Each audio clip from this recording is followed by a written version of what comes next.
so much for tuning in to this live stream segment of For the People podcast. This might be the first time where you've heard me without having to say you couldn't hear me. So let's go ahead and give a clap to that. That's what's up. We figured it out finally. If you have not yet, go and check out after this stream my interview with Anya Parampil. She's discussing her book, really uncovering the dirty secrets of the coup in Venezuela and examining through her experiences there over the last couple of years in her investigative journalism there, how the U.S. empire is effectively coming to an end. And you can look at the way other countries are interacting with each other. And she has firsthand primary accounts of this. But she looks at how other countries are interacting with each other, basically because they're tired. They're just tired of dealing with the U.S.'s bullshit, if you're going to be honest. So check that out if you have not. I was also on RBN earlier. So if you haven't looked at that, go check that out after we're done. I was also on George Galloway yesterday. That's on his YouTube channel. I will also be posting that on my YouTube channel. So it's been a very, very busy week. In fact, I'm tired. I'm tired as hell. I'm not going to lie to you. Like, it's 9 o'clock here in Brazil. I don't know if y'all know this, but this is past my bedtime. But I didn't get to go live yesterday because of just work. I'm just catching up on a bunch of work. Didn't get to go live this morning because of work. Same thing, catching up on a bunch of work. And there's a lot of stuff that happened over the last couple of days that I've been able to go on everybody else's show to talk about. But, you know, got my own show too. So I'm like, shit, why can't I go on my show to talk about the same thing? And I definitely want to talk about this because it's important. So before we get into all that, remember, like this video right now. If you're here, we got 32 people on YouTube. I don't know how many people on Rockfin. 3 people on Rockfin. Hey, you gotta head your ass over to Rockfin. You gotta head over to Rockfin. But y'all need to share this video. Like it in the video. Like it in the video. Make sure you're still subscribed because hell, you might be here, but you really might not even be subscribed. We got YouTube get down. If you have Telegram, go subscribe to my Telegram channel where you can catch up on all my content, breaking news that I post there, post news from other people as well, obviously. But it's the best way to know, like, you're not going to miss a notification if I do go live, if I do break some news, if I do drop some content. Also, stop what you're doing, pick up your phone, go to Twitter and follow Hotspot.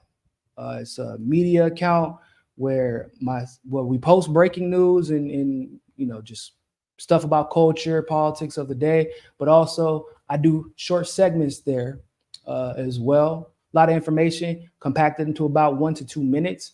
Nick Cruz also does segments there as well. He's with the Hotspot team also. And we just started. We have other platforms that we're on that we're doing really well on, Instagram, TikTok, etc. But we just started the Twitter page 5 months ago, more or less. 5 months ago. We're already at 30 something, 3,000. I think we're at 3,000 followers, more than that, 3,100. I don't want to lie to y'all. Yeah, 3,140 followers right now. And our goal is to hit 10,000 by December. You can help us do that. But also the content there is just, we be dropping some fire, y'all. Y'all know how I get down. We drop some fire, and it's a different format than what I usually do here. But a lot of the stuff that I cover in the short format is just kind of like a preview to what I'm going to be covering on my show at some point that day or later on. And we always try to bring an angle as usual or some information that you hadn't heard before. And so if you're trying to give, like, so for example, today, which we're going to talk about, I did a brief discussion about how we're going to be sending money to Ukraine in spite of the shutdown. And a lot of people weren't really paying that much attention to it, especially in relation to other shutdowns. So I did a quick video about that. And you can go check it out there. But we're going to be talking about it, so I guess you don't need to check it out. But my point is, follow Hotspot. Make sure y'all share the videos there, like the videos. That helps out a lot. Anything to get help us get through this algorithm, because you know the algorithm don't like us because we anti-algorithm, and that's fine. I'm okay with being that. But you know how you overcome the algorithm when you're anti-algorithm? Everybody just becomes anti-algorithm, and you post and discuss the truth and support the truth rather than supporting what the algorithm tells you to. And I like to consider myself the truth. So also, you can support the show through Patreon. Y'all know we're not monetized on YouTube. Y'all know that already. You can also support us by becoming a premium subscriber on Rockfin as well. And if you have like a super chat that you want to donate, because it ain't like we ain't about to get no super chats here, clearly. So you can go drop something on Rockfin. And the link to that is in the description, is in the description as well. Also have Cash App in the description, Bitcoin if you're down with that. So with all that being said, appreciate you all tuning in. Like I said, it's late here in Brazil. Lord, baby Jesus. Like I said, it's past my bedtime, but we got some news to talk about. Because this Russell Brand situation is actually heating up to be more than what I expected it to be. I knew it was going to be like an attack. We know how these things go, right? Somebody used to be a liberal, used to walk the path of the righteous. And by the path of the righteous, I mean the path of the establishment, and never challenging the establishment and doing what the establishment tells you to do. Because once you do what the establishment tells you to do, you will never get in trouble, actually. You'll never get in trouble. That's just how it works, generally speaking. As Joe Biden, you can literally be a segregationist and trip your way up into being the president of the United States of America if you just stay in line. Obviously, Russell Brand chose not to stay in line. He left a very dark lifestyle of a comedian and actor, one of those Hollywood personalities, came into his own, got some help, got some therapy, clearly, probably did a lot of shrooms. I encourage it. And he became this version of himself where he promotes a life of wellness, promotes a holistic lifestyle, and promotes, most importantly, challenging the establishment. And of course, he's done that to degrees that we really haven't seen. I would say, because people compare Russell Brand to Joe Biden, excuse me. People compare Russell Brand's ascension and his influence to Joe Rogan. And I would actually challenge that. The reason why is because Joe Rogan is uniquely beneficial to the quote unquote truth movement, specifically because he brings on different perspectives, right? Which is important. He becomes a little bit more educated every time. Obviously, Joe Rogan has some pretty unique insight, some perspectives I agree with, some perspectives I don't necessarily agree with, but he brings on basically any and everybody that has a following that he believes has something valuable to say to somebody, which is admirable. And I'm glad that Joe Rogan has found success doing that. He uses celebrity to turn his thing into his own thing, but it is different than what Russell Brand has done. Russell Brand has become, like, he had all this fame, all this success, and he took that and became the storyteller, the one who's breaking the news, the one who's breaking it down, the one who's exposing. And he's not only popular in one country, he's popular, extremely popular in two countries, obviously, the UK and here.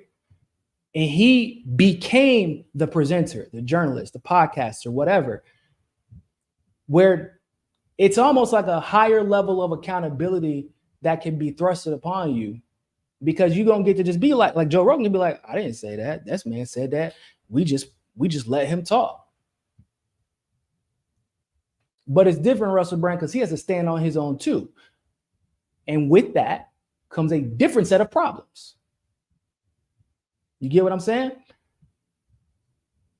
Enter the UK government for some reason. I'm sure you all have heard by now, the UK government sent letters to Rumble, to TikTok, obviously to YouTube,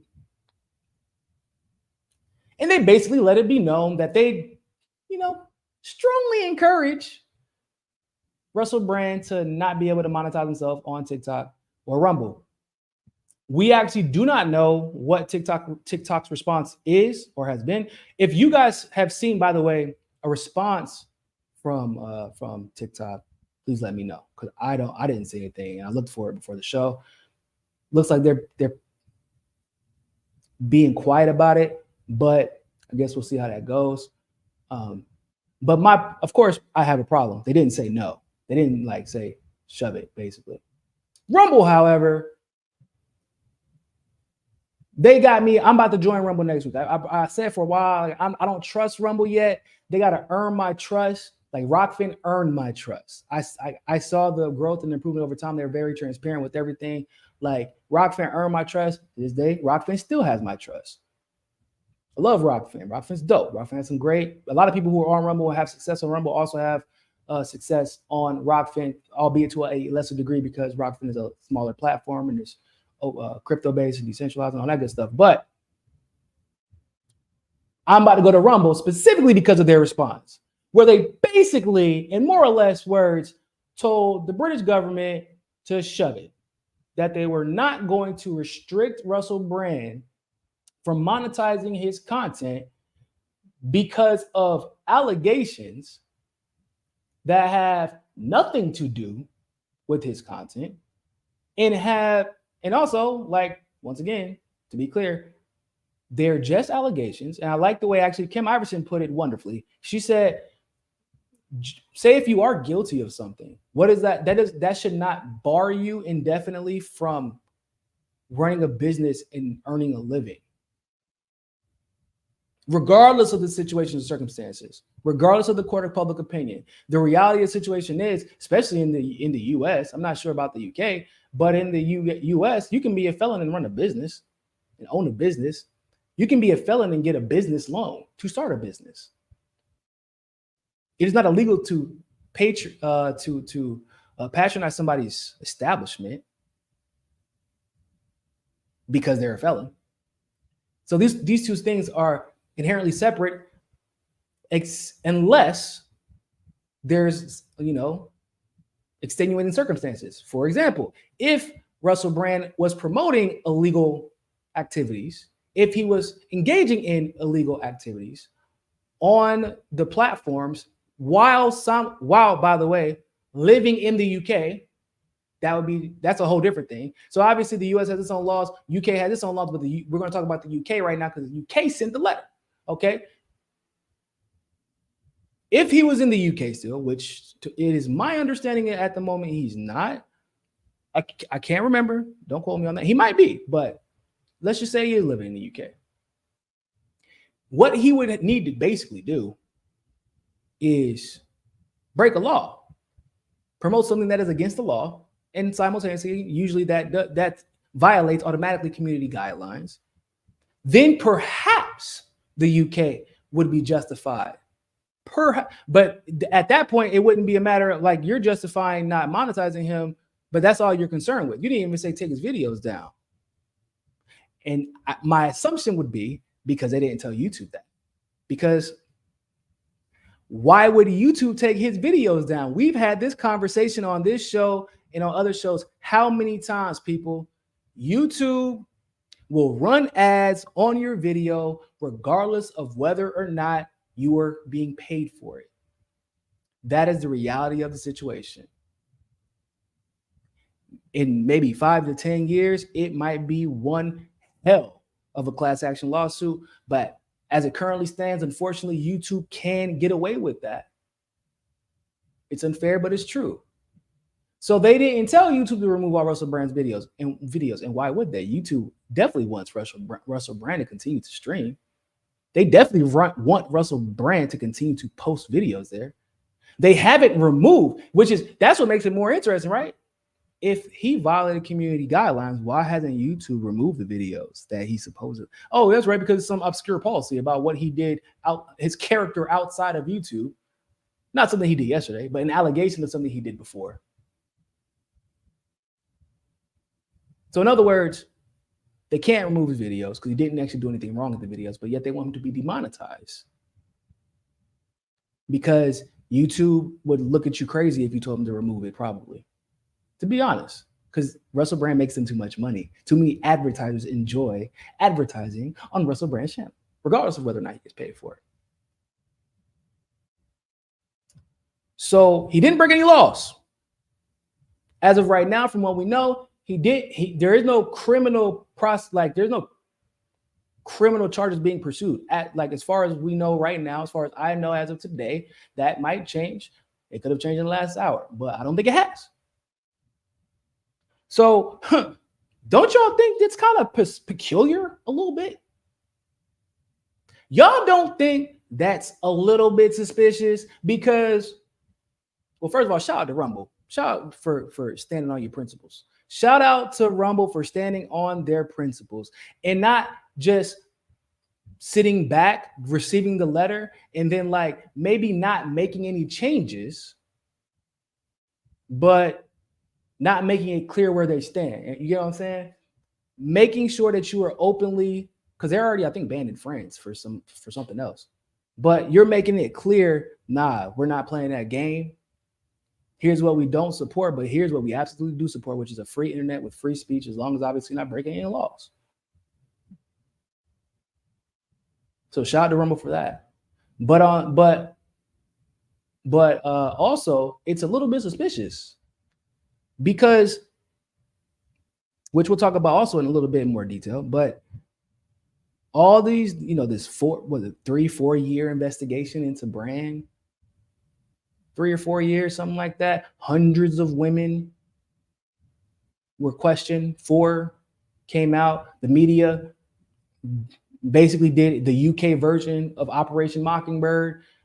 One article came out with the full details, where if you look at the details, oh yeah, creepy, yeah. Illegal? Yeah, no, not really. Creepy? Yeah. But creepy and right and wrong are not, we don't put those in the same category as legal and illegal, lawful and unlawful. There's about maybe 200 years of black people that were, let's just say, indentured servants for free. That there's a difference between right and wrong, legal and legal. Something could be wrong and legal, and right and illegal. So we need to distinguish those. What he did was wrong in a lot of cases, which he admitted to, but that's not the same thing as illegal. And I've not heard anyone defend that. They're like, oh man, I've seen like trolls on Twitter, but that's not the same thing. I've not heard anyone say, yeah, man, his behavior was absolutely acceptable and it's cool. Not including himself. He's made it also very clear he hasn't done anything criminal. So you have all these media outlets go after him. You have tech companies coordinating with these media outlets now to go after him. And of course, that raises some suspicions. And we, at the time, could only allege, we could only remain suspicious. Like, man, this looks a little bit coordinated, right? This looks like it came from higher up. It looks like it came from someone who is tired of Russell Brand challenging the government. It looks like it could be from those guys, the elites, the ones who actually have the say, the ones who Russell Brand is constantly challenging. And it would have remained speculative, ladies and gentlemen. It may have remained speculative, except for the fact that the UK government decided to send a letter. These motherfuckers decided to return to the scene of the crime.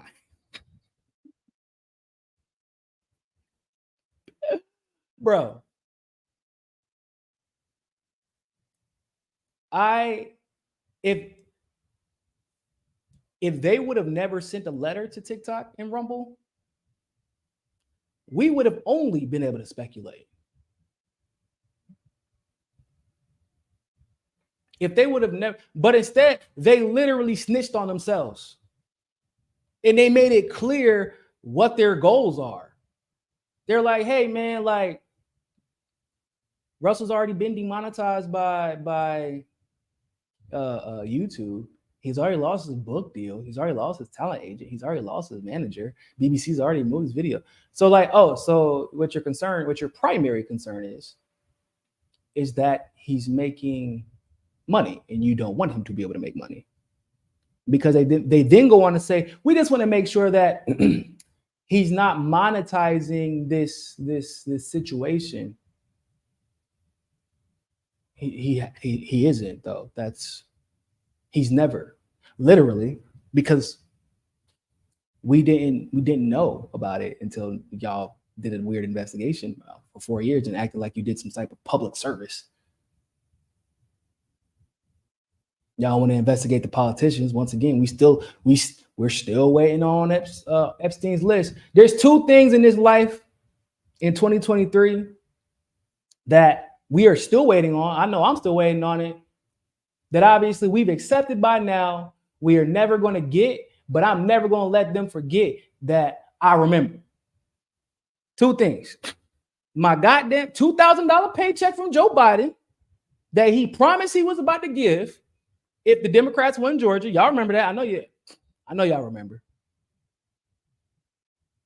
And for some reason, Epstein's list, like we know that Ghislaine Maxwell trafficked a bunch of little girls to a bunch of grown men, and we have zero idea.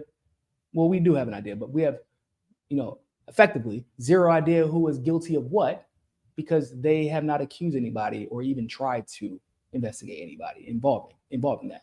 So we need my paycheck and I need that list before y'all try to talk about accountability, especially with the list. Y'all invest. So let me get this straight, y'all. This is during the time of Mr. Jeffrey and Mrs. Ghislaine. This is this investigation that they are acting like as a public service, it was during the same time that all this news was breaking about the island and the plane and Ghislaine and Mr. Jeff. And they're like, yeah, man, but we about to invest all these resources into exposing Russell Brand because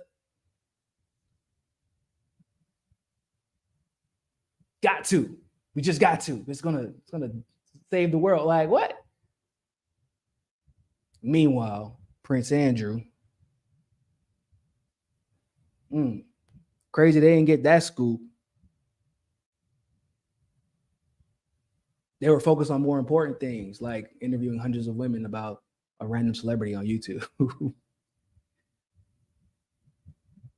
The government, the UK government, snitched on itself, bro. They literally wrote a letter to verify if the efforts that they had coordinated to ensure that Russell Brand was taken out of the picture had come into fruition and gotten the desired results. They literally snitched on themselves. So now we know it's a coordinated attack.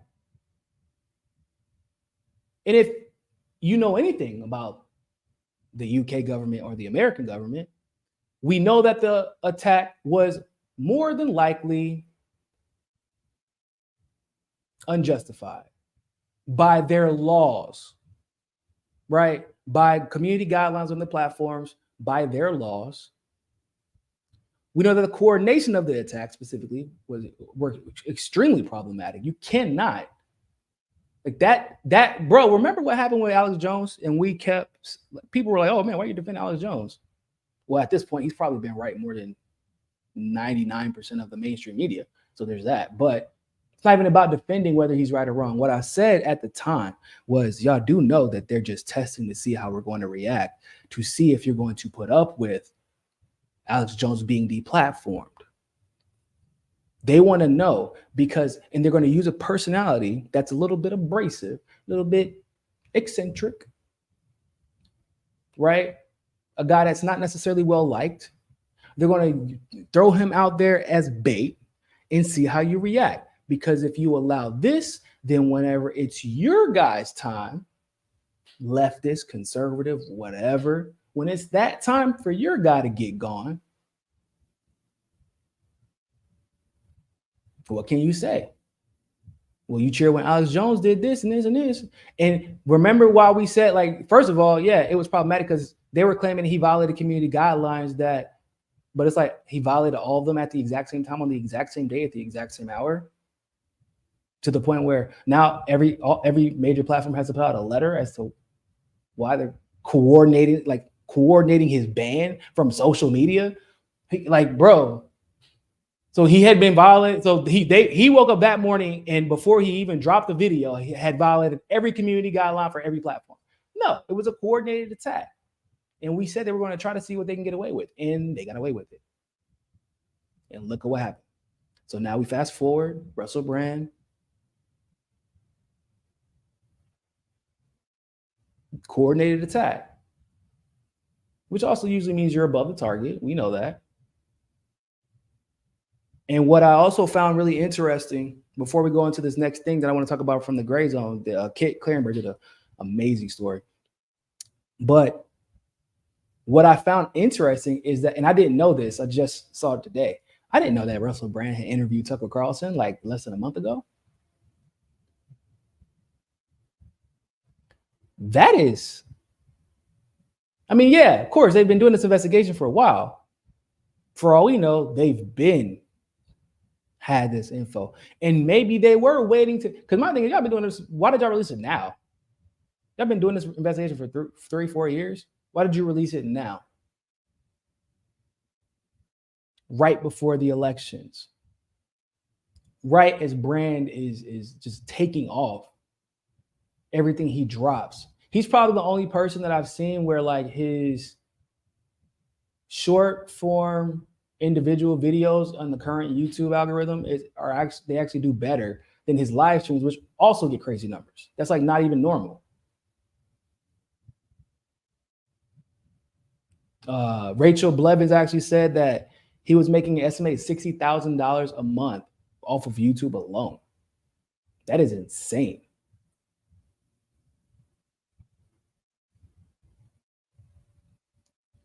But you have Tucker Carlson on. Now we know Tucker Carlson is a conservative, but people keep forgetting that Russell Brand is actually like an independent leading populist leftist, like probably more like akin to myself.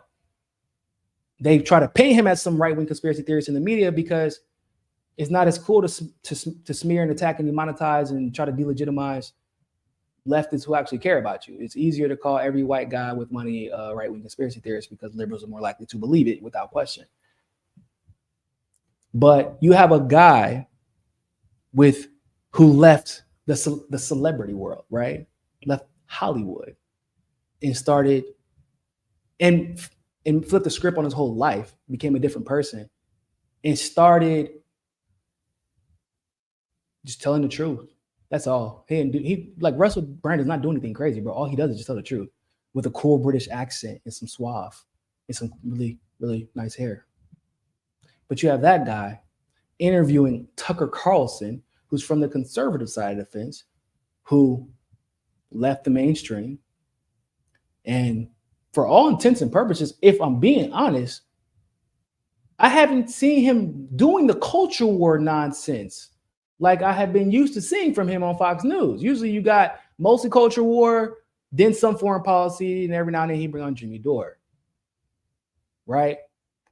Now it's been foreign policy exposing corruption, foreign policy exposing corruption. He brought on leftists, he brought on obviously conservatives.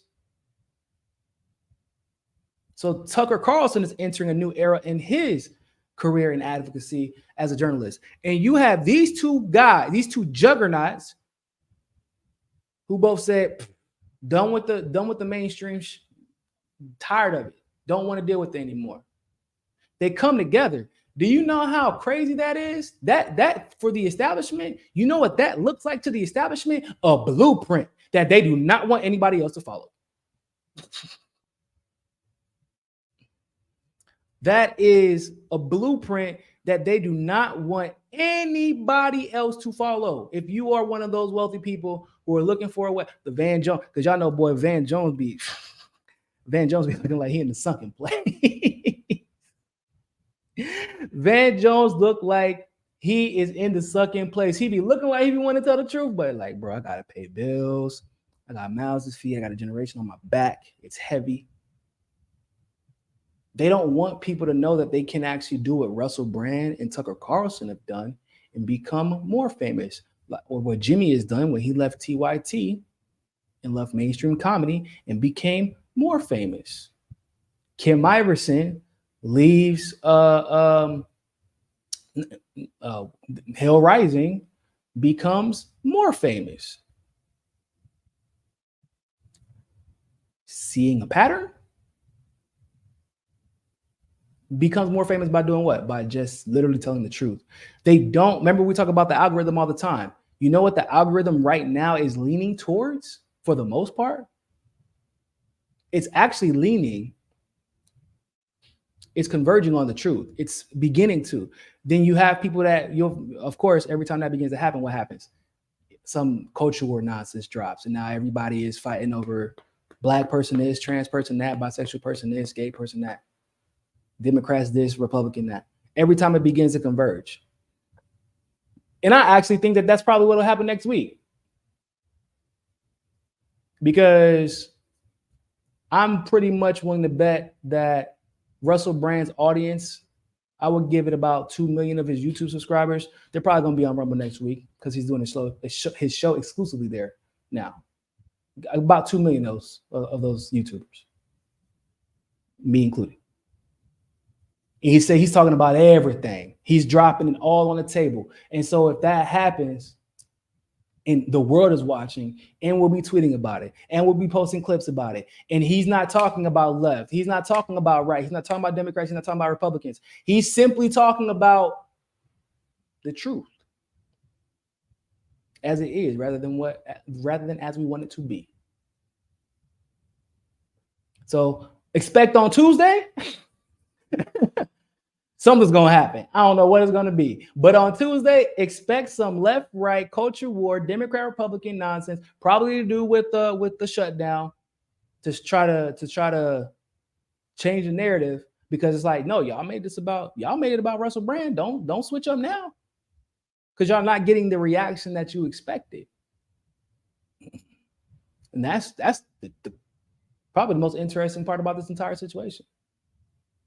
I've seen very well measured reactions from most. A lot of people just been, a lot of celebrities that want to come out probably and attack him, they probably can't. He like, shit, man, I used to party with Russell Brand too. He knows more shit about me than I've ever known about.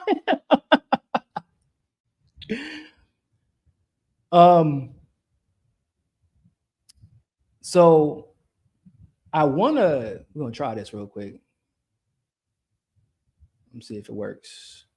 I wanted to show y'all this crazy article by the Gray Zone. Make sure you like this video. Make sure y'all share this video as well. I want to share this crazy article by the Gray Zone about the Russell Brand situation. I think y'all can see it. Let me know if y'all can't, but I think everybody can see it.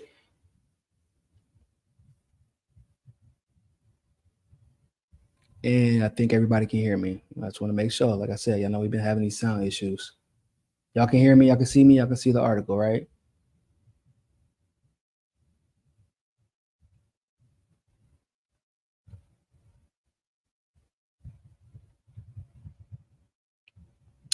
Mainstream media is dying. Yep, 100%. DC said even Jimmy and Pasta, who say they hate culture war nonsense, have routinely covered culture war nonsense, usually with pretty lame takes. I get on Pasta about that all the time. Nah, I really hate culture war. I talk about culture war stuff because I just like exposing how ridiculous it is. Like, as a brief aside, when we talk about culture war, when I talk about culture war, I just like exposing how people just like taking these really obscure situations and pretending as if it's the norm on purpose to get this reaction out of a specific group. For why? Y'all know why. Because they want to take advantage of the algorithm. And sometimes they get so into the role, right? They get so into the role that they even start to believe their own bullshit. Like, and it's, for me, it's actually funny to see. Like, I used to get so mad, and I was like, a couple, maybe 3-4 years ago, I'm like, this is dangerous, bro. Like, why are you doing? And then I realized, like, well, a lot of these people aren't really like this in real life. Like, they're not as vitriolic. They're not as bold. They're the type of person that would sit by themselves in the corner of a bar drinking the same beer for 2 hours, hoping like that somebody would talk to them and give them attention. Like, they would never be like this. And it makes me, I'm like, oh, you enjoy the what do they call it? The serotonin hits from getting that like and being that, and you see what will get you the likes, and you probably hate yourself and you hate the world because of how the world has done you wrong. You ain't dealt with your trauma. So you farm for hate clicks, and now hate clicks get you paid. So I laugh at the culture war shit because I'm smart enough to know why people are doing it. I'm smart enough to know every Republican isn't like Ted Cruz or a KKK member. And I'm also smart enough to know like every leftist or every trans person isn't like some pink-haired, crazy psychopath from Twitter who is acting like that because people keep clicking on the video. You're like, oh man, look at this. This is crazy. Look at this in culture. Like this is leftism and this is conservatism. Bro, that's not reality. That's not real life. I lived in Miami. I've seen a lot of crazy. Boy, I have seen a lot of crazy. Listen, y'all. One of my friends owns a club. I've seen at one point it was the most popular club, if not still the most popular club in mainland Miami. Okay, I've seen some stuff. Never half the stuff that I've seen on TikTok, except for during Art Basel week. That's different. Art Basel. But like people take these one-off situations from TikTok that they see or on Instagram, little videos, and they take it and make it like it's the standard or the norm for either side. And it's just, it is what it is. It's funny to me at this point. Anyway, sorry, let's get back to the serious stuff. Like this video, share this video, all that good stuff. Gray Zone, Kit Clarenberg did a fantastic article about this Russell Brand situation. Title says, Intel linked UK official pushing censorship of Russell Brand. Surprised. I literally, when I opened this article, or whenever I saw, Max tweet out the article, I said, yeah, duh. I didn't even know what the situation was. I'm like, yeah, of course, duh. Literally no one's surprised.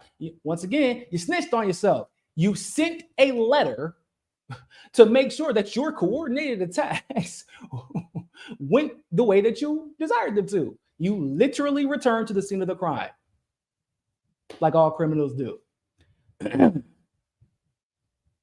It says that the author of letters to social media companies demanding the financial punishment of Russell Brand is a British lawmaker implicated in London's war on the C word and Ukraine dissenters. Her husband was a commander in the army's PsyOps division. Bruh. All right, here we go.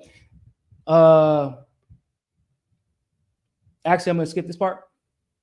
The first part, because you already know about it, but this part. So the Gray Zone can now reveal that YouTube's financial censorship of Brand is a result of an effort waged by a former government minister who is responsible for London's crackdown on dissent during the C word. Yeah, I know what the C word is.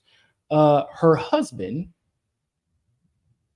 also participated in that campaign of state repression as deputy commander of 77th Brigade, the British Army's Psychological Warfare Division. It's crazy just how this stuff sounds like the plot to a movie. Like the more and more, the further and further we go along, it just sounds like the plot to a damn movie. Like an obvious plot. That's just the plot, not like a plot to a really good movie. Like the plot to a movie where you're like, yeah, I know how this is going to end, but I guess I'll finish watching it anyway because my significant other wants to watch it. For some reason, she likes it. Whatever.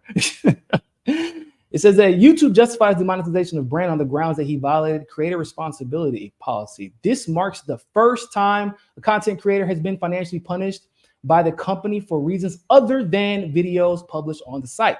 A spokesperson has claimed that if creators' off-platform behavior harms our users, employees, or ecosystem, we take action. Yeah. So once again, the problem would be in that particular situation, you're over allegations that haven't been proven, haven't been confirmed, haven't been tried in the court of law, and are what, 10 years old, like longer than that in some cases. You're like, oh man, we created this policy yesterday, so now we're going to punish them for it. That's not fair. That's not right. It's not just. But that's YouTube, right? I guess we know how it goes. It says that the allegations against Brand date from between 2006 and 2013. So yeah, more than 10 years in some cases, and have yet to be proven in the court. There's no indication that the charges are being investigated by law enforcement in Britain or the US, where the offenses allegedly occurred. And Brand, of course, has vehemently denied accusations of abuse and rape.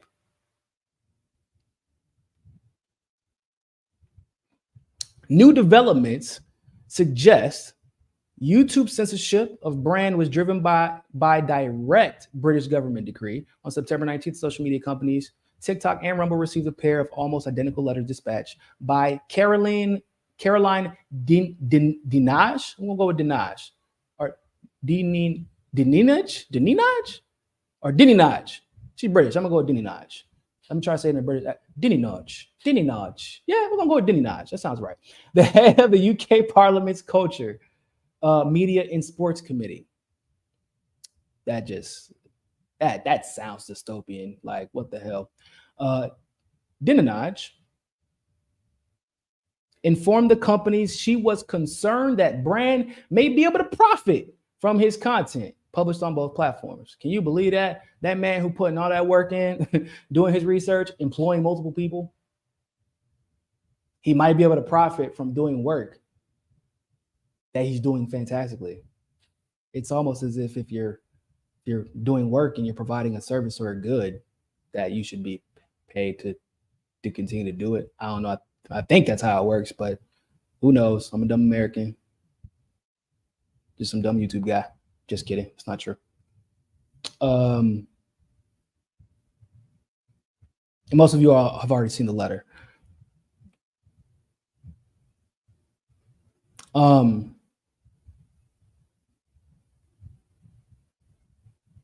The committee's letter to Rumble contained a direct demand for demonetization.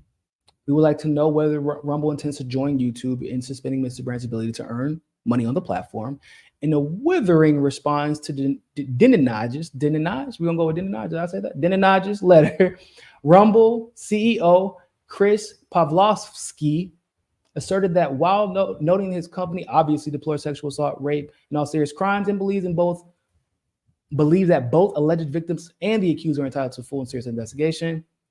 Pavlovsky went on to slam YouTube's demonetization of Brand, declaring that Rumble stands for very different values and emphatically rejects the UK Parliament's demands.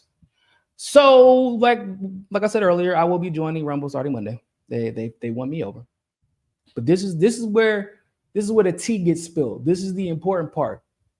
UK info warrior power couple takes aim at inconvenient online truths.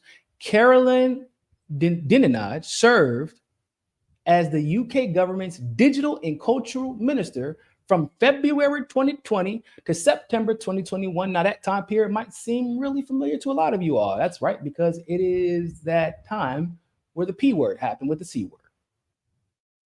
Y'all know what I'm talking about.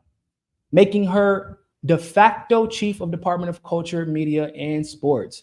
In this capacity, she was personally responsible for overseeing construction of repressive World Economic Forum endorsed online safety bill. Now, we're going to finish that sentence. The online safety bill, which has been criticized by rights groups for threatening the rights of free expression and privacy, for her leading role in crafting the speech muzzling bill. Dinaj was honored by Princess Royal with the title of Dame Commander of the British Empire. What? Y'all ain't got no damn empire no more, so y'all need to chill with that. So, really quick, I want to show y'all a little bit of that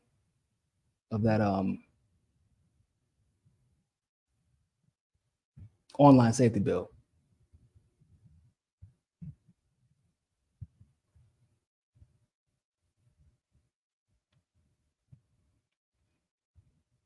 This is just the key message from the bill. All right. This is only in the UK.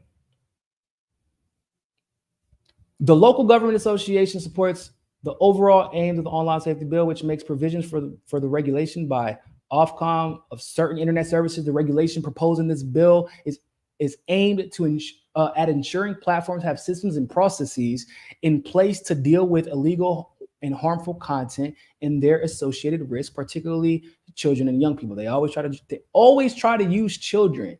They always try to use children. But once again, we still waiting on Mr. Jeffries' list. We still waiting on. I'm not gonna go there. The bill primarily does this by introducing duties of care to some user-to-user services, i.e., ergo social media sites and search engines. That's terrifying. The bill also imposes duties, which is fines, if I'm not mistaken. That's British for fines, on such providers in relation to the protection of users' rights to freedom, expression, and privacy. Now, how I read that is we impose fines to such providers in relation to the protection of rights, which means we impose fines in relation to us telling y'all to violate someone's right to freedom of expression or freedom of privacy, and y'all don't do it. And that's what that basically means. That I'm not a lawyer, but pretty sure that we can agree that that's what they're probably talking about. Now it gets a little bit dystopian. Okay. Under the provisions of the bill, all regulated services will have a duty of care in relation to illegal content, and if services are deemed accessible by children, which, okay, ladies and gentlemen, we live in 2023. Please explain to me what online content is not accessible to children. The very unfortunate reality is, if a kid gets their dad's credit card and knows a dad's birthday, he could get into OnlyFans, no problem, just like that. He is going to press, yes, 18, damn right, and go do his thing. And somebody going to get their college paid for and never use a degree. But do you understand how vague this is? How dangerously vague this is? But gets better. Like I said, they all use the children. Further to this, the bill sets out that regulated services will be categorized into 3 categories within which different duties will apply. For example, providers of user-to-user services which meet a specified threshold are subject to additional duties. Further clarity is needed as to how services will be categorized. The LGA recognizes that the delicate balance this legislation must maintain between preserving users' freedom of expression and civil liberties, whilst also protecting users from harmful content. We therefore welcome user verification and user empowerment duty within this bill that apply to Category 1 services. The LGA welcomes these duties as they provide choice to adult users on what content and users they want to engage with, whilst also allowing users to remain anonymous should they want to or need to. The LGA broadly welcomes the new threatening and false communication offenses, as well as user empowerment and verification duty that will enable users to. So basically, as you can see, this legislation that was passed during the C word, during the P word because of the C word, y'all know what I'm talking about, is literally just a bill saying we can base, it is the ultimate YouTube community guidelines piece of legislation.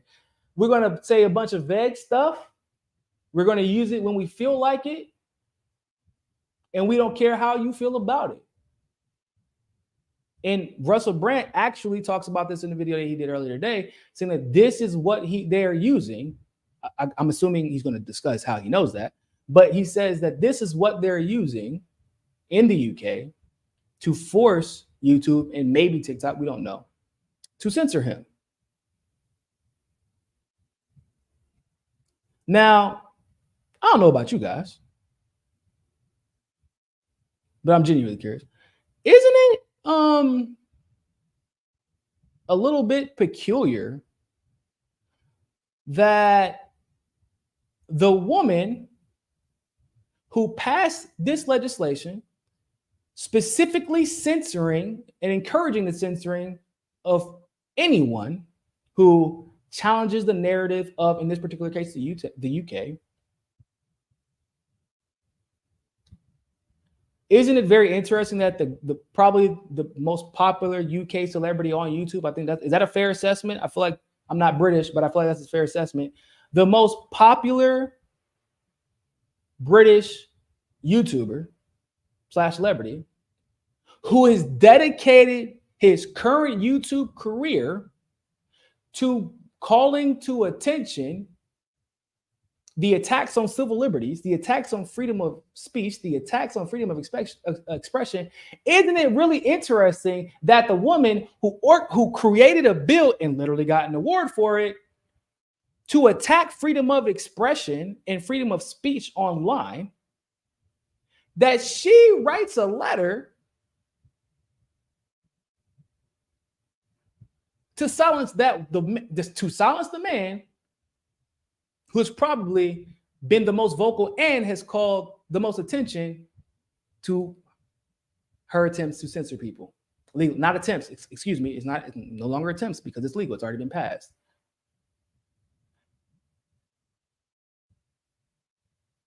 Like literally, she saw her target because he was talking to her and was like, nah, we're shutting that down. We're shutting that down. So at that point, and once again, correct me if I'm wrong, I don't got to believe, I won't say that, I won't get me in trouble. Well, no, I will not pretend as if any of this is about the victims. Because I now know the intelligence community is involved. Once again, this is not weighing judgment on whether or not he was right and wrong, two different things. But what I will not do is pretend like the intent is credible, like the intent is altruistic or just. I will not do that. Like people want to argue, you're going to defend Brand? I'm not defending Brand. I'm calling out the system for what it is. I see that a woman who literally made it her life's mission, got a job title for it and everything, got a piece of legislation successfully passed. Her mission was to do what? To censor legally, to control conversations, and to control narratives on social media. And I see a man get attacked in a coordinated effort by multiple major media corporations in a very specific way, mind you, on a very specific day. And then she could have just let it go, right? She could have just, you know what? He gonna go to Rumble, but that's fine. We good. Don't stress it. But y'all know how these people, you know how these boomers be. They overcorrect. Hey, real quick, I'm totally not the one responsible for Russell Brand being removed, and I'm totally not responsible for this coordinated attack. Like, I don't want you to think that this is related in any way, form, or fashion. But like, hey, can you please do this very specific thing that I'm saying to do? Like, can you just please demonetize him? Can you please just make sure nobody can see him? Can you please make sure he can't make a living? I'm just writing you a letter. And also using the stamp of the UK government but I don't want you to think that it's related. Like, it doesn't mean that I'm the one who coordinated the attack.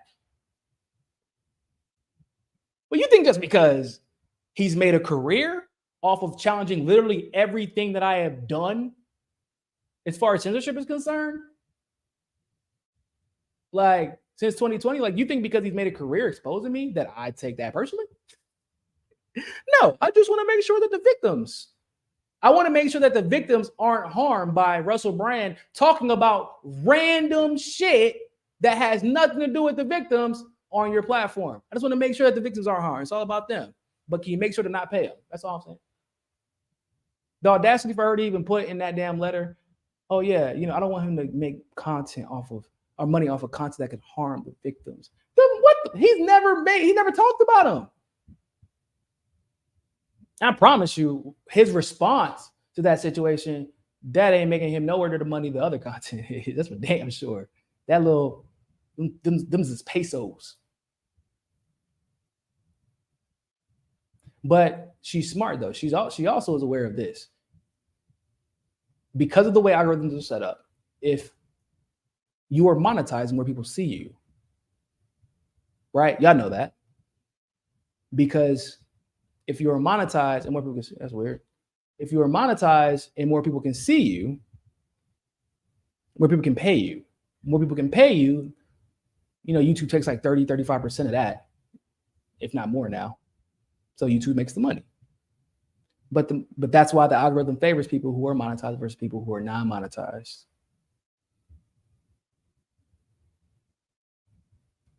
So that is a piece of absolutely brilliant reporting by Kit Clarenberg in the Gray Zone. Extremely excited at the fact that they were able to raise the money to keep on Kit and Alex Rubenstein. That's dope. I'm happy. Screw GoFundMe. I got 2 middle fingers for them. But I'm glad because that type of reporting right there, need more of it. And it just really it's a little scary, guys. I'm not gonna lie. It's a little scary. You gotta admit, because if you're Russell Brand, yeah, the allegations are one thing, and that's one thing that you obviously like. That's a personal brand, no pun intended. That's a personal brand situation, right? That's a PR shit because they haven't pursued any criminal charges. That's a PR situation that would probably blow over. But in the back of his mind, the more important revelation that he's had is the UK government is working to end my livelihood.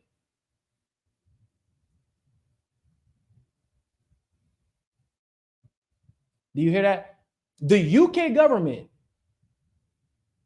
is coordinating with tech companies to end Russell Brand's livelihood. And they have made him, they're trying to make him persona non grata. They're blacklisting him from, let me check, life, not just YouTube, not TikTok, not Hollywood. They're blacklisting him from life. Because of him basically going balls to the wall against the establishment, he's not, and also I don't think he has any desire to go back to Hollywood. But he can't go back to acting, not like before. And I'm also pretty sure he's not that person anymore. I don't think he wants to do that. He can't go back to that.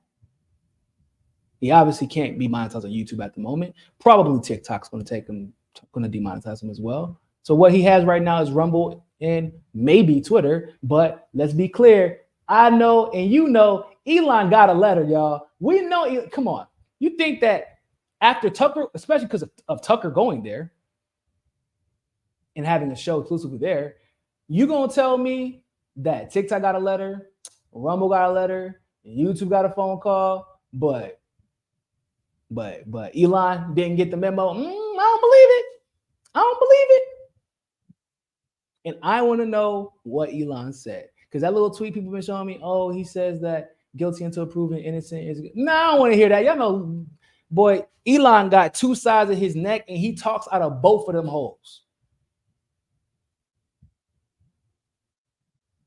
I want to know what he said and how his response was, Mr. Freedom of Speech.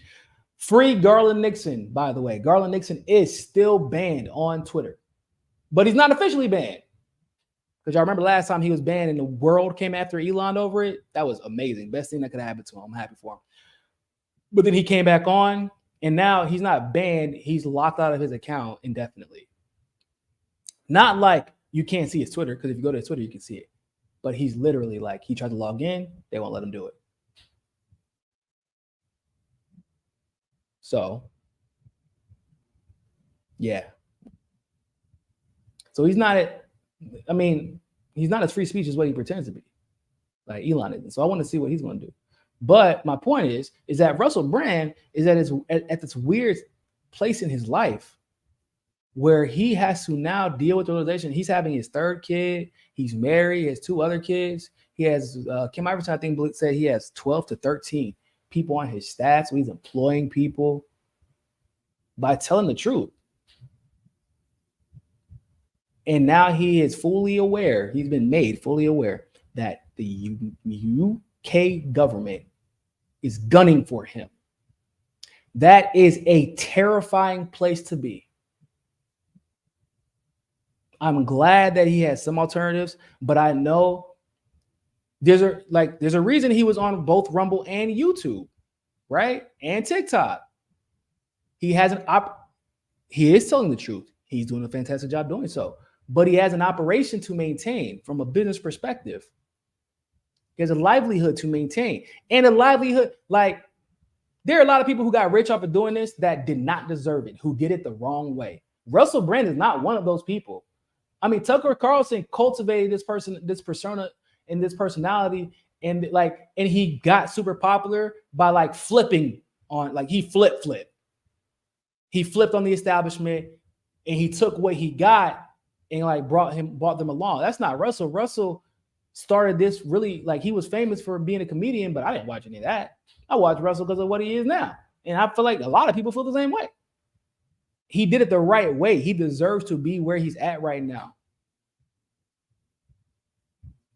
And at a time where more people are seeking the truth, more people are looking for alternative media, mainstream media is dying. The only reason we turn on is if we want to get a laugh or you feel the need to cry, but it just won't come out. Just go turn on mainstream media for 5 fucking minutes and you will uncontrollably cry. I promise you. Out of sadness or out of laughter, but them tears is coming. At a time where independent media is really true independent media, not that fiction, real independent media with independent leaning minds, one way or another, like conservative or leftist, like they're all coming together. I don't know if y'all have noticed that lately.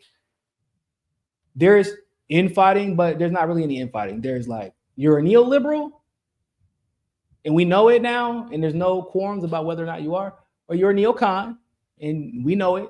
But the leftists, or the independent leftists, the independent conservatives, or the populists, whatever you want to call them, they're starting to come together. They're talking to each other more. They're hearing each other out. And what is Russell Brand's whole thing? He wants unity. And that goes back to the Tucker Carlson thing. You bring in Tucker Carlson, and you talking about unity, and you get billions of views on YouTube alone. So man shit. Then people start following the blueprint.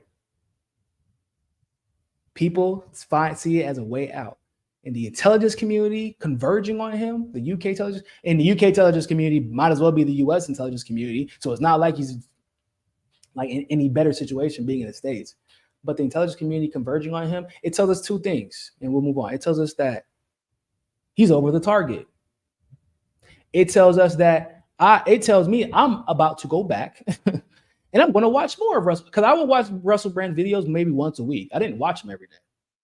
I got a lot of stuff that I do. I don't have time to sit there and watch Russell Brand every day. And I mean, there are other people who present similar information that I just enjoyed watching more. It's not anything again, we all have our preferences. But I do enjoy I enjoyed some of his presentation. And I definitely, know he's going to drop some facts every now and then. But now I'm thinking I need to go back and watch some more, because the intelligence community would not be converging on him in the way that they are if he was wrong, even like a little bit enough. Like if he was wrong enough, they'd be like, whatever. If you actually spread misinformation, then YouTube will actually reward you with a deal to promote your content, like CNN or Fox News or MSNBC. Right? Like if you were actually spreading misinformation, like TYT, you would get a deal for that. But obviously it's the opposite with Russ. So now I got to go back and check. I feel like y'all, maybe I have not been looking enough at Russell Brand.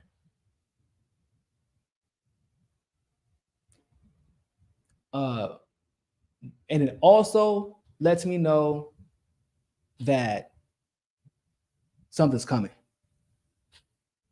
Something is coming. Yeah, I know they say, oh, it's not it's not convenient that the investigation just happened to drop. Like it was 4 years in the making. No, that's not, bro. She is an expert in psyops specifically. I don't know if you know anything about military psyops, but everything is planned. Everything is coordinated. Nothing is coincidental. Everything is released when it needs to be. It is held until it needs to be released. Right? So something is coming. I do not know what it is. Not yet. I have a pretty good idea, but I'm not going to say it here. Maybe on my next Rockfin stream. DC, thank you for the tip on Rockfin. What? No freedom of expression in a literal monarchy? Say it ain't so. And that's true. Yeah, I'm never really surprised by the things that happen in the UK. Like, these are the people that cry because some old woman died who stole billions of dollars from other countries to enrich herself, and in war all aren't. They're crying. Hey man, you UK people, y'all cool, but you gotta admit, y'all be calling like Americans weird for like the weird kind of hero worship stuff they do of celebrities, but y'all kind of weird too. The fact that we even have, like, we say unironically the royal family, that's weird. Like there was the whole time, maybe it still is, I don't know, that y'all was walking around saying God save the queen. Fuck what? You better ask God to pay your bills. Stop worrying about that damn queen. The queen gonna be all right. God done saved her. That's why she the queen. Oh man.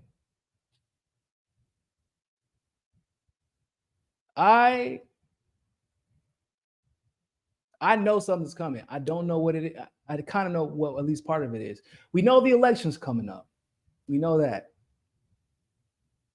We know that BRICS is expanding. We know that the fourth industrial revolution that's taking place in Africa, alongside the coups that are trying to fight against the fourth industrial revolution, is taking place right now. We know that Americans are exhausted of the norm and the status quo. We know that C word is being discussed again, that those things that y'all be covering your faces with, those mandates are coming back out. A lot of stuff is dropping, right? We see it every day. And I just know that they were like, nope. And I don't know what's going on in the UK. I'm sure it's not much different. I'm sure they got a lot of drama coming out too. But what they will not have is a Russell Brand being an algorithm gatekeeper that because you know how algorithm gatekeepers work, right? You talk about what they're talking about, and the algorithm rewards you for it.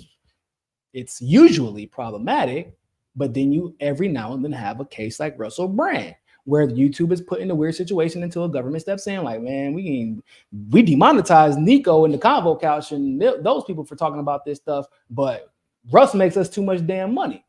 Jimmy Dore makes us too much damn money. Joe Rogan makes us too much damn money. And if you catch the wave, those algorithm gatekeepers reward you for telling the truth. Kim Iversons of the world, right? That is dangerous, right? It's dangerous for them. It's dangerous because it's dangerous for the narrative siege. It's dangerous for the narrative siege. And I'm hoping this gets resolved. But my prediction, before I move on to the next topic, got like two more quick ones. But my prediction before I move on to the next topic is they're coming for Tucker. I don't know exactly what they can or cannot say or what they will, because I don't know what, like, it's kind of hard to come after. You know, it's easier to come after a leftist that they call a conservative, conspiracy, right wing, whatever. It's easier, right? Because I mean, liberals are gullible. They call everybody who disagrees with them a conservative. It's not as easy to come at the conservative. Like especially self-proclaimed conservative, especially one as famous as Tucker Carlson. What the hell are you going to say? We just watched the man who got indicted and had his mugshot posted all over the internet talking about Trump. This man was at some event signing this woman's tank top because she asked him to. And the husband or the boyfriend or whatever gave this man permission to do so. And he is tied, and in some polls, he is even beating Joe Biden. Like, what are you going to say about Tucker Carlson? Because y'all done said damn near everything you possibly could about Trump, and he's never been more popular. So it's a little bit more difficult. And also, Tucker's smart. Tucker didn't stake his success post Fox News on YouTube, which was probably a smart thing to do. But I feel that they're going to try and come after him next. And, we'll see where it goes. But that just be, once again, further confirmation to me that something big is coming and they want to silence the people who have the loudest voices. But every time something big comes, the benefit of that is that they try to silence the loudest voices, but then another one always comes back up. So I don't know why they keep trying it. I don't know why, but hey, whatever, they're going to keep trying. So for our next story, do y'all know the government might shut down on September 30th? It's not really been discussed that much, but the reason I discuss government shutdowns in general, this story in particular, because it involves Ukraine, but in general is because I lived in Fayetteville, North Carolina for a long time. I lived in Fort Bragg in Fayetteville, which is a military. Fort Bragg is a military base. Fayetteville is a city right outside of it. A lot of federal workers. And I remember in 2013 when the government shut down and everybody thought it was a joke in my age range. They thought it was a game, and they were going to keep getting paid. But it didn't happen. Like, the government shut down and people didn't get paid. And everybody thinks, like, when they think of federal employees, they're thinking $70,000, $80,000 a year jobs. That is not most people's salary, bro, for federal employees. That's not how it really works. Federal employees have a nice little security blanket. They know what they're going to get paid. They know it's going to come, and they know they're going to get usually some type of guaranteed raise for the time being, and they know when they can retire. But as you all know, all federal employees have not received the raises that could offset this ridiculous level of inflation, especially when it comes to groceries and gas, right? Just because you get furloughed doesn't mean your kid stops going to school.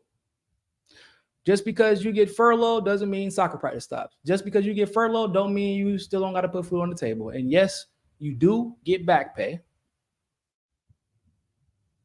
But as you all know, the majority of Americans can't afford a $1,000 emergency. They can't afford it. And we're also hoping that these people, they might have credit cards, maybe not. But we know they got bills to pay. The bottom line is we know they got bills to pay. And most of those bill collectors don't want to hear about no damn furlough. And then again, it happened in 2018 over the wall and over the Dreamers Act, but that's not really what it was about. And if I'm not mistaken, in 2018, that was the longest furlough. There was 34 days, bro. 34 days. Now, at that point, if I'm not mistaken, that was they were claiming it was once again, they were claiming about the wall and it was about Dreamers. But if I'm not mistaken, they had actually already given Trump the funding for the wall. And the Dreamers Act was an executive order. So you know what I'm saying? It was just fake. That looked like to me at the time, like a campaign that both the Democrats and Republicans had agreed to because midterms were coming up. So, this is around that time where everybody gets on their on their high horse. They get on their pulpit and they start. I'm a fiscal conservative. I totally haven't been just signing off on literally every ridiculous spending bill that helped nobody in the middle class but helped everybody at the top in Ukraine. I'm totally fiscal conservative. I've been like this the whole time. I'm not acting like this right now because like the elections are coming up and people are pissed at me because I haven't really done anything. So I've been here. This is totally not about that. This is where Democrats actually act like they care about the working class, where they actually act like they care about the poor. And they use these shutdowns to do that.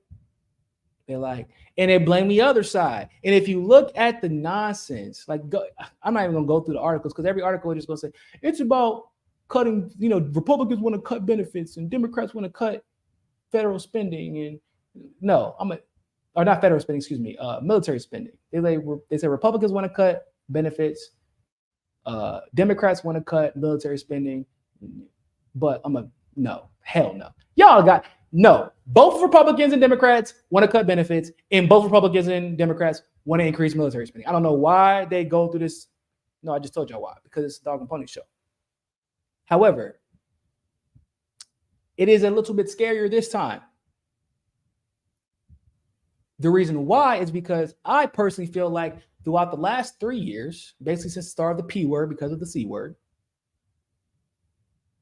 there has been a concerted effort by Congress included to destroy the middle class and that little sweet spot in the upper middle class. Because like I always say, poor people consume, it's expensive to be poor. That's how the saying goes. And it is true. The middle class has mobility and they are a nuisance. The upper middle class has become or is even more of a nuisance to the elite because they have the closest opportunity to make smart financial decisions and maybe get a little bit lucky and challenge the elite, compete with the elite, and take money away from the profits of the elite by making that money themselves. So what they want to do is create less. They want to take away the ownership class, or excuse me. Yeah, technically, they want to make sure that there's less of the ownership class. They want to create more of the consumer class, and they want to remove competition. I mean, I don't know if you know this, but that's capitalism 101. That is literally what, this isn't surprising. It shouldn't be surprising to anybody. This is what capitalism is. It's destroying competition. So they want to remove people from being that close to the top and make you poor because being poor is expensive. And that's part of the consumer class. And that gives them more money, gives poor people less money, but they also have no choice but to spend. But they can spend, they can't save. They can spend, but they cannot invest. And the P word, because of the C word, it destroyed small businesses. It further destroyed, I should say, the middle class. We are in the middle of a silent depression as we speak. So now imagine for a second, people, 60 plus days of a furlough. Y'all think that's not on the table? 60 plus days of a furlough. Because, well, the war in Ukraine, it's not popular anymore. Or it never was, but it's become so unpopular that people are pissed about us being there. So you got 60 plus days of furlough, potentially. It can go longer than that, but I'm saying the record was 34. But I know this is going to sound crazy, but in 2018, the world was a lot more reasonable back then. We just witnessed people say, nah, the lockdown is about keeping you, healthy, to actually it's about riots, to actually it's like, you get what I'm saying? Like they all of a sudden curfews went from oh, we want to keep people from protesting violently to oh, we just want to keep people from getting sick. So yeah, like I said, 2018 was saner times. And that went 34 days because of people wanting to campaign and distract and defer. Now we're in 2023 where we get to watch the Democrats march out a bag of skin with allegedly some bones and a quasi-functional brain who can't even give a speech from the teleprompter without sounding like he is on a half of an ounce of shrooms and acid at the same time and forgot that he was even speaking. And we have them literally at the same time, we have those people indicting his direct competition because they are so desperate to maintain power. They're indicting this is that, bro. We've never seen anything like what we're dealing with right now, which is crazy because we've seen a lot, but we've never seen yep, you're my political competition. Yeah, sorry, indict, and I'm going to make sure that my DOJ is involved in it. My Department of Justice that I'm in charge of, that I selected, that I can fire, the federal judges that once again I could fire at if I chose to. Or at least put them under investigation and make it so that they comply. The U.S. attorney, y'all know that those aren't elected positions; those are selected by the executive branch because they fall under the DOJ, which is an executive branch. So, we got literally a president using the DOJ to indict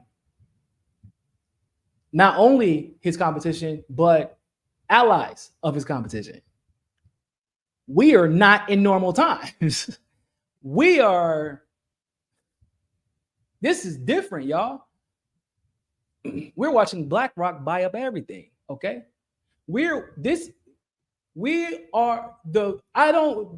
can't cat food and dog food, low baby Jesus. I'm spending like $300 or $400 a month damn near on cat food and dog food. That is insane. I got animals, but Lord baby Jesus, before I was spending like 150, something like that.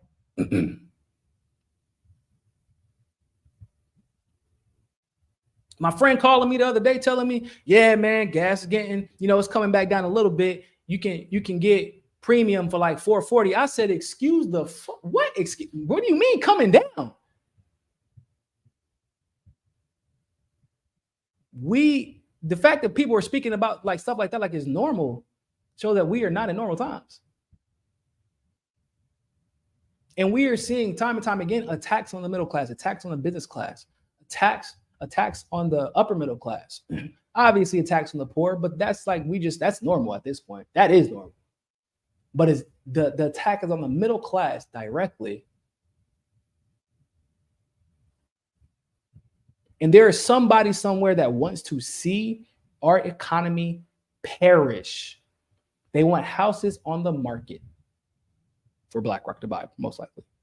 They want you homeless or becoming a renter indefinitely, or at least long enough, because bankruptcy, you have to wait 7 years to file for bankruptcy, but a lot of times people don't file for your credit is hurt for 7 years after filing bankruptcy, but a lot of times people don't even file for bankruptcy until a couple of years down the line after their money runs out. So more than enough time for the BlackRocks of the world and the Vanguards of the world to do their thing. So you have the ability to campaign using this shutdown. If you look at the convoluted reasons as to why this is, y'all know, if you go look at them, you're like, what really? They're holding the government open for this? It's stupid. It's the most silly shit. Really, we're having these conversations, dog. Just pass this. But they're not. And they're making a big deal out of it. So we know it's coming. So you have the ability to campaign. You have the weird, convoluted nature of the excuses they're using for the shutdown, for why they're not budging. You have the Biden impeachment inquiry. You have Hunter Biden getting a felony indictment for a gun charge in the middle of a campaign. In the middle of a presidential election, his son catches a gun charge. You have a depression, and you have people, they're tuned in. Like they're just, people are locked in and waiting to blame somebody, waiting to disconnect. Like people are just paying too much attention. You need a distraction. And not being able to pay your bills is a pretty damn good distraction. Not being able to pay your bills is a damn good distraction. When you got to hit that Uber and that Instacart to make ends meet. If our government shuts down, best believe it is going longer than 34 days. I need y'all to know that. And also, I feel like it's important, and this is the other story that, and I talked about this earlier today on my hotspot. Make sure y'all like this video, share this video, go to Twitter, follow my hotspot account. Okay.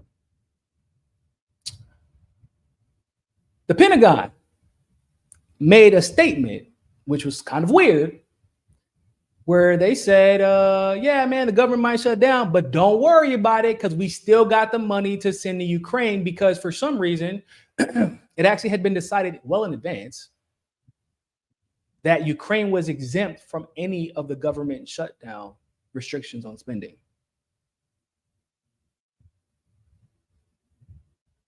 And this was said, I think, yesterday morning or something like that.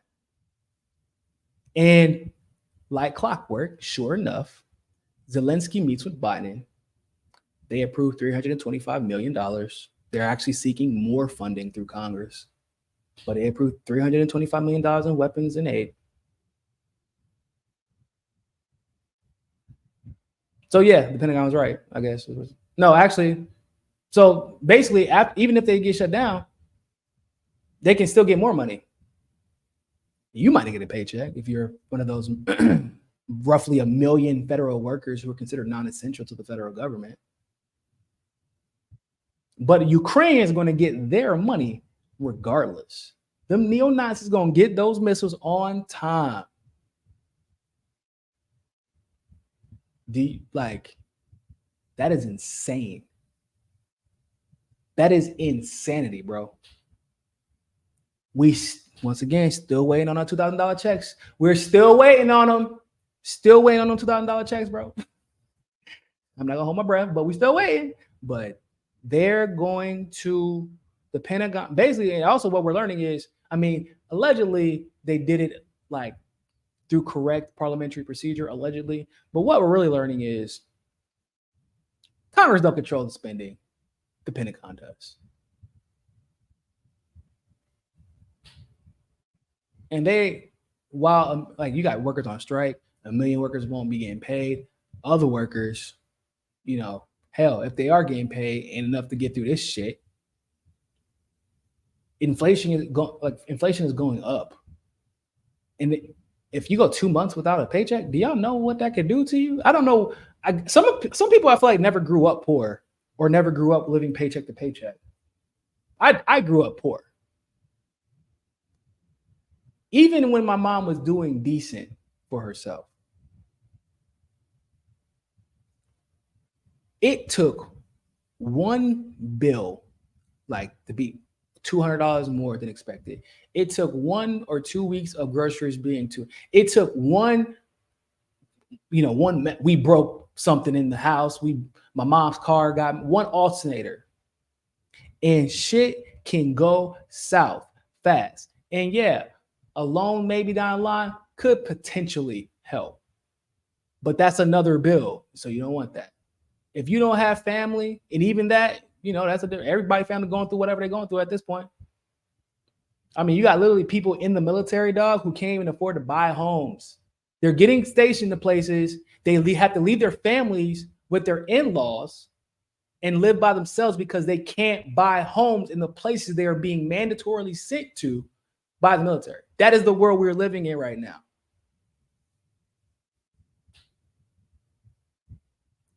If you think that the back pay you get from 2 months of not receiving a check is enough, you have lost your mind, bro. You know how different things can. No, not you. Do you know how? We know this is that season. This is the holiday season. Everything's about to get more expensive as it is.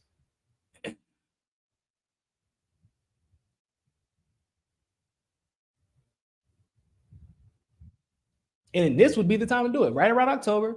Have the government shut down mostly through October, and then through most of November, right before the holidays pick up. Give everybody their checks, and now they're trying to catch up on bills and do the holiday thing for their kids.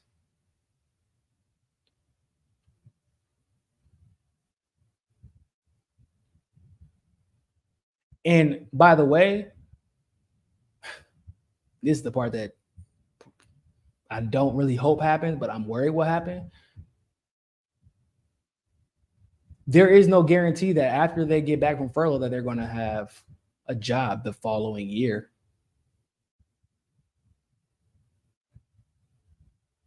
And you won't really know that until you get back. So we have a situation where they're willing to send money to Ukraine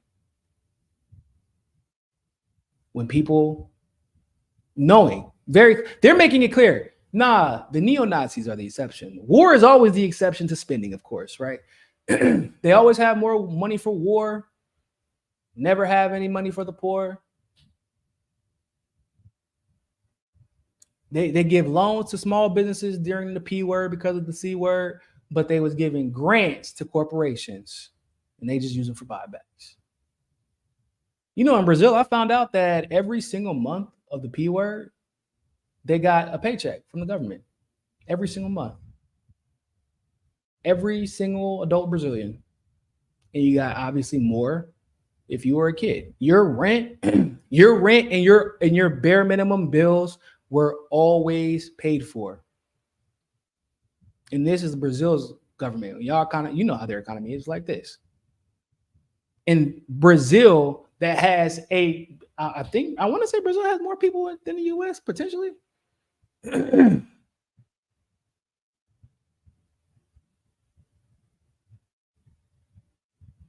214 million, so almost as much as the US.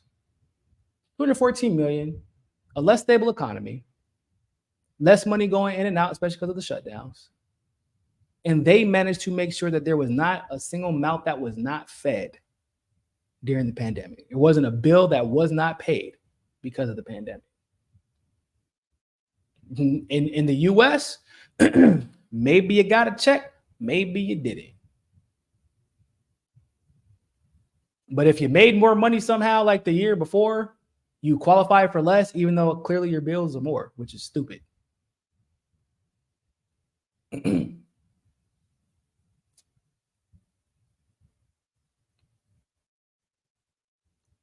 Our government is ran by sociopaths, bro. Sociopaths. Psychopaths. To say without any level of regret, to speak with such apathy, yeah, man, might get shut down. People might not get checks, but don't worry, guys. Ukraine's gonna be all right. Zelensky's gonna be all right. He gave a riveting speech, so we got him.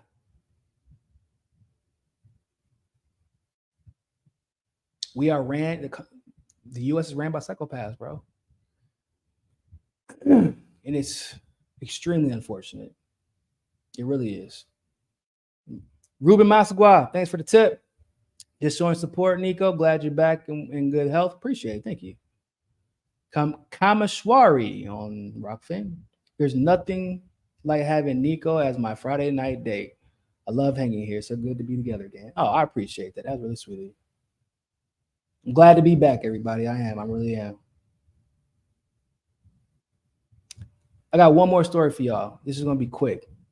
Y'all know about the UAW strike. I'm assuming.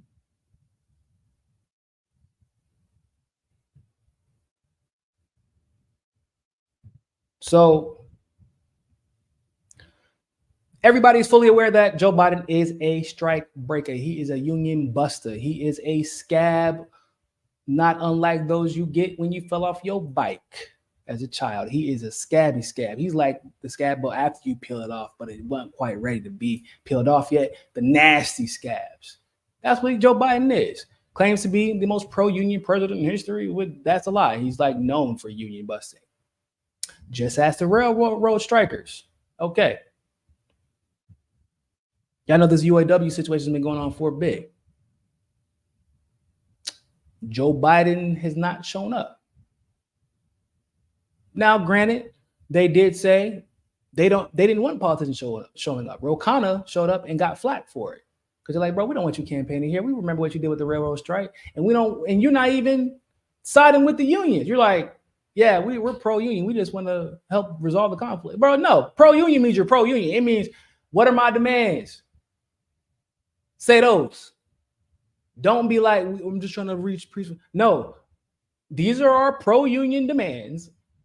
I would like my pro-union president, who's claiming to be a pro-union president, to say exactly what my demands are and tell the assholes trying to prevent me from making a living wage and taking care of my family to meet my demands. That's what, I feel like that's a pretty solid definition of pro-union.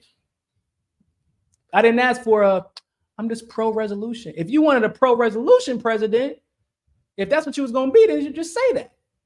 But you run on and tweet about being a pro-union president. We ain't talking about pro-resolution. So at the UAW strike,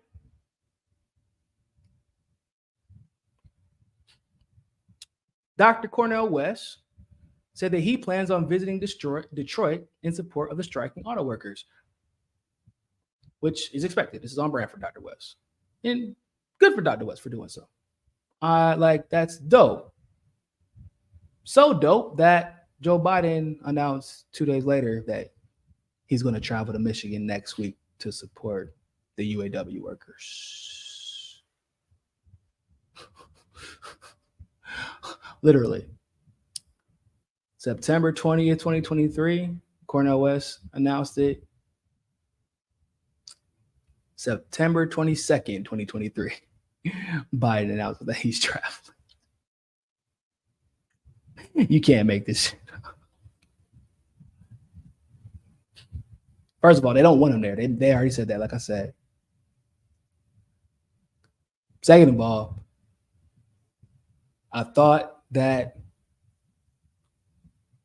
third parties, I thought that Dr. West wasn't a problem. And if you are this pro-union president, why did it take for you to wait to Dr. West to announce that he was going to get there, to go there, to make an announcement? And then, of course, today he tweeted out, let me see if I can find the damn tweet. Because he tweeted out, oh, yeah, I'm so pro-union, man. You know how Joe Biden be doing. Give me a second. I'm going to see if I can find the tweet for y'all.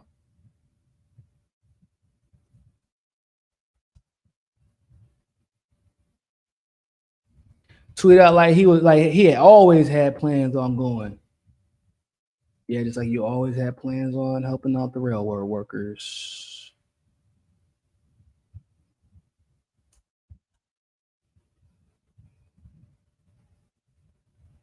President Biden, my ass. Can't believe he's a president of the United States of America. How did y'all let this happen? How?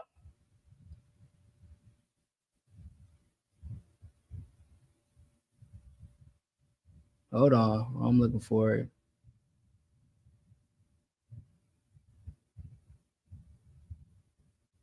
Damn, I can't find the tweet. Today, Michigan. Oh, there we go. Found it.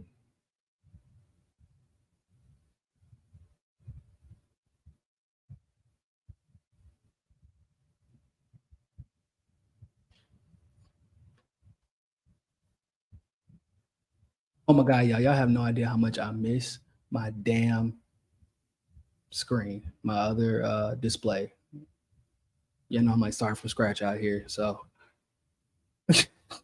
I miss it so much. I just want to drag stuff, and just want it to be on my screen. But anyway, hold on. Bro, this motherfucker. He said, Tuesday, I'll go to Michigan to join the picket line and stand in solidarity with the men and women of UAW as they fight for a fair share of the value they helped create. About the most milk toast. It's time for a win-win agreement that keeps American auto manufacturing thriving with well-paid UAW jobs. In other words, I'm going to stand in the picket line to take some pictures. I'm not actually going to advocate for anything. He probably doesn't even know what the demands of the UAW workers are. But he heard Dr. West going to be there. So guess what? Joe Biden going to show up. But the difference is, I don't question Dr. West's authenticity in this regard because Dr. West is just who he is. He's been an activist. I always say, for better or for worse, Dr. West is an activist more than a presidential candidate. This is who he is. When Dr. West gives his speech or speaks to the workers at that event, which I'm sure he will be demanding that the workers, the union workers, have their demands met to a T. Joe Biden will be talking about oh man, we need a win-win agreement. What you mean a win-win agreement? What's fair to you, Joe Biden? Please explain this to me. Because I feel like the union, because we've seen what Joe Biden considers to be fair with the railroad strike. Fair in his mind is you're lucky you get to go to work. You're lucky you're still receiving a paycheck. Now I'm going to go ahead and bust this thing up and y'all can get to step. Thank you. Good day.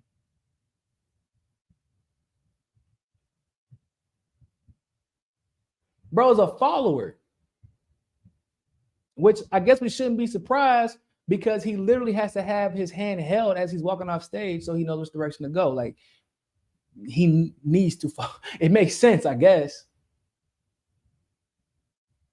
But should we be like,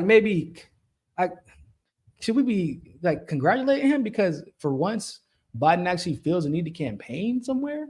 Like, because usually he doesn't even do that. So I guess hey, congratulations, you remember that you are in fact running for president. But I will say, before we get up out of here, Biden, I thought that you weren't worried about anything. I'm confused. I thought the Democrats didn't think that there was anyone who could threaten him.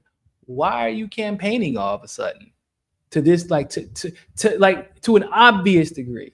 Why are you going you're going directly at Cornel West as if this man is running in the primary? Like that is where you're at right now. Somebody finally got in his ear and told him, bro, you can get beat. And it might not even be Dr. West that beat you, but in reality, and I hope that it's true, you want to talk about a situation where you can legitimately claim somebody's a spoiler, Dr. West might be one of those situations. He could give that election right to Trump by taking 10, 15% of that vote. Not because of how much they love him. I'm sure a lot of people will love him. But it ain't because of that. It's because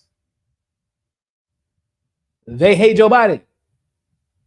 Or at the very bare minimum, they think he's incompetent, which is perfectly justified.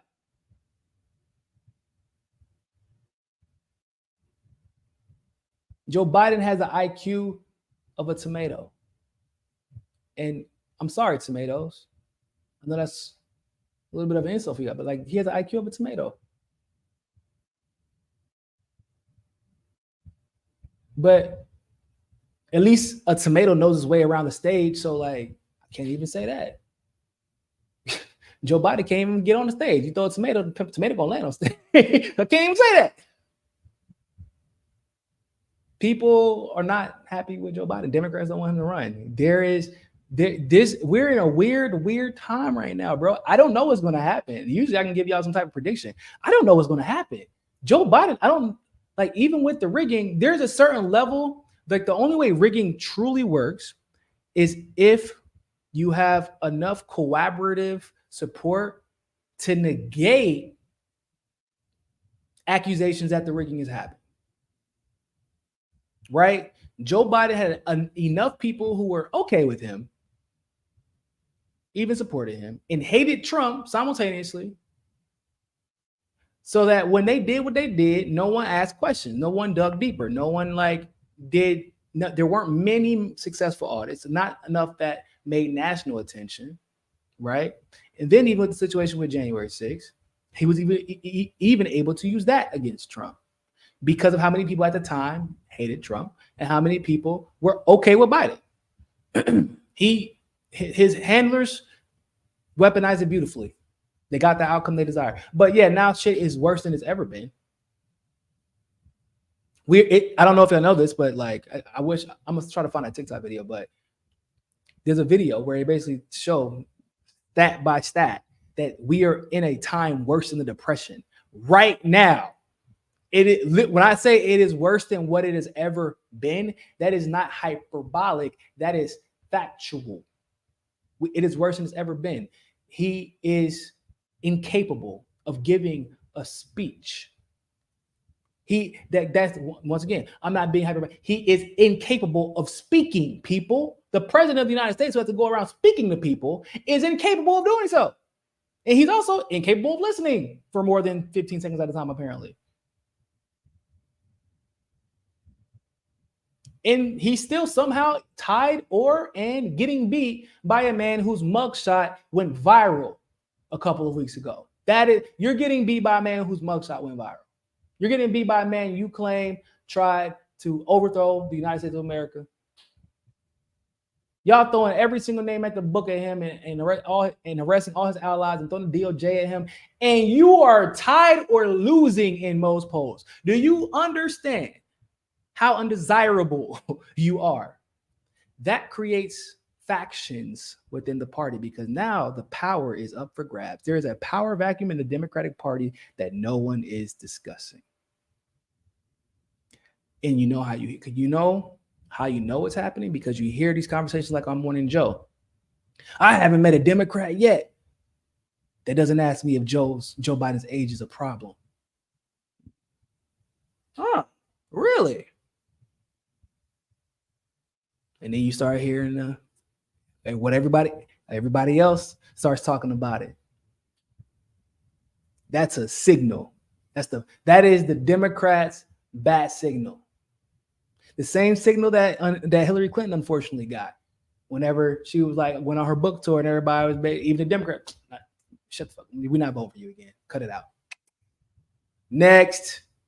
But it is different this time. It is different this time because I don't know if y'all know about the situation with the Democrat Leadership Council. I've talked about it on my show before. I'll talk about it again in the future and probably in more detail. But the Democrat Leadership Council was a council that was basically made to create a coalition of Democrats that actually are more conservative than conservatives, but they pitch it as being leftists or liberals.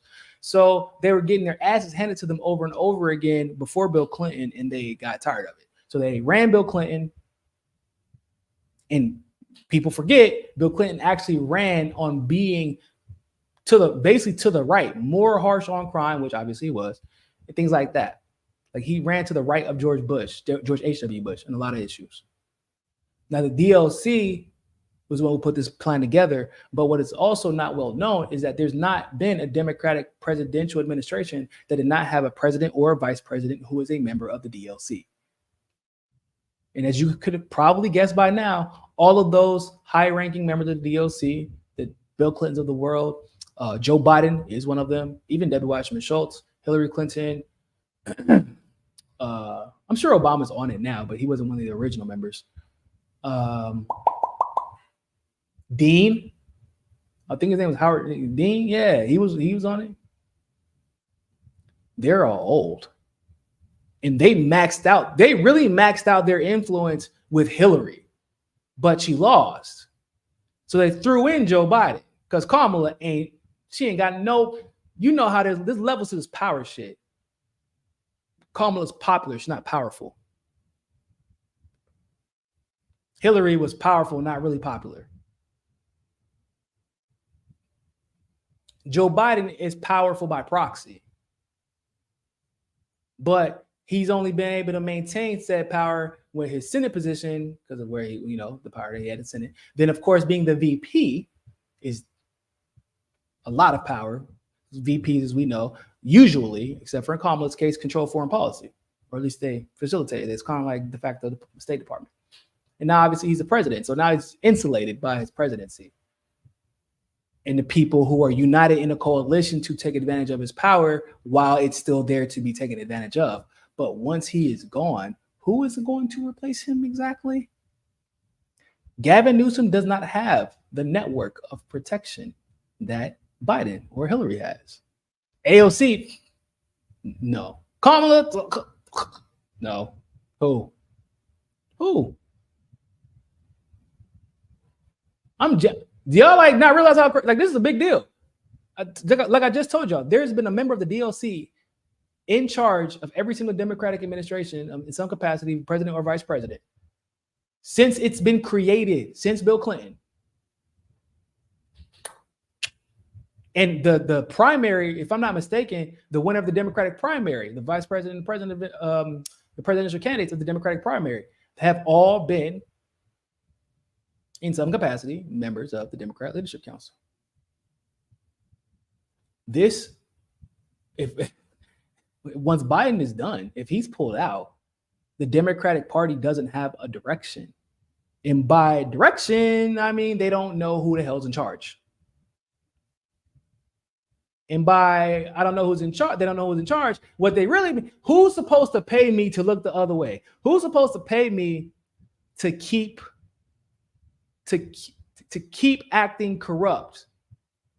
Who's supposed to pay me to not care about my voters? I want some of that Ukraine money. I want some of that Clinton Global Initiative money, Clinton Foundation money, pharmaceutical money. I want to be able to do things and get away with it. That is who they are looking for. The DLC has maintained power by funneling it into a group of very specific Democrats. And they have coalesced around these specific Democrats, not because they all like each other. Y'all know that's not how it goes. This is the real world that we operate in. People form relationships transactionally. It is it's unfair. It's not fair. It's not cool. It's not meritorious, but it is reality. Not, especially, obviously, in politics. Most people, unfortunately, operate in this world. Everything is transactional. Every relationship is transactional. Why do you think all those Republicans put up with Trump when they didn't like him? They made it very clear they didn't like him. Relationships are transactional. But Republicans always do like the alpha wolf thing. Like whoever rises to the top, that's who we'll get behind. That's not the Democrats. The Democrats have historically been discombobulated until the Democrat Leadership Council, where they made a decision, actually, let's start acting like Republicans. Then they made their little clique. They created this little DLC gang. And now look at where we're at. Joe Biden is the last. I mean, he hanging on by a thread is probably giving him too much credit. He's hanging on by the thread of a thread. That thing is dangling. And they have nobody left to run.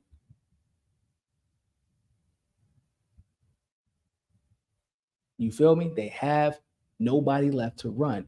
So they have the threat of Cornel West and even potentially RFK Jr. They have the reality, the real threat, obviously, of Trump, who's going no holds barred this election. Once again, can you imagine Joe Biden on that stage with Trump at this juncture? Jesus Christ. So you have RFK Jr. from one side taking votes away, exposing the Democratic Party openly in a way that we've not seen the runner-up candidate do before. Bernie refused to do that. We have Cornel West, who is polling very well for a third-party candidate.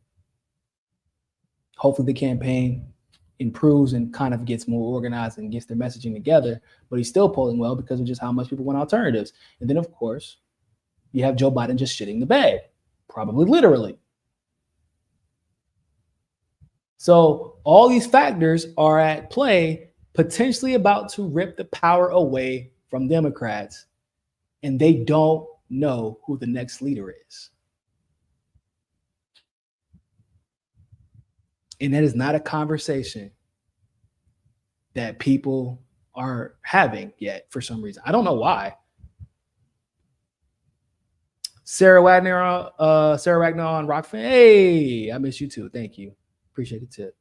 No file for 2023. Me? No.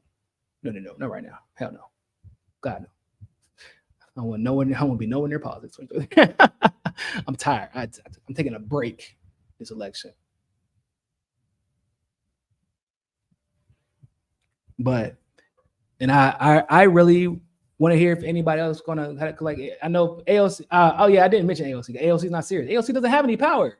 She's a dumbass. Like she ran on being a leftist, but alienated the leftist base because she's supposed to for being a fraud, right? But she also ran on the enjoyment of being hated by liberals and Republicans. So she's hated by Republicans, sometimes for the wrong reasons. She's hated by liberals because she pretended to be a leftist, and she's hated by leftists because she's really a liberal. She's an idiot, is what I'm saying. She's not viable.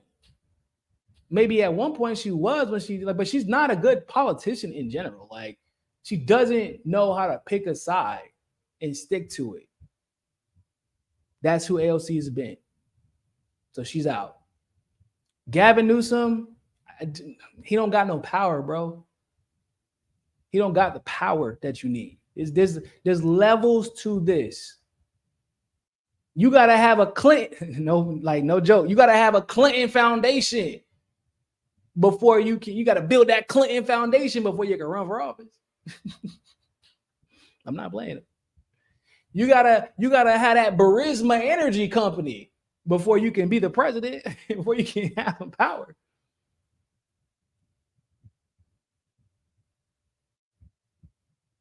You got to be able to run up into a country like Haiti and be like, yeah, this is all mine now. Thank you. That's the power Bill Clinton and Hillary Clinton had.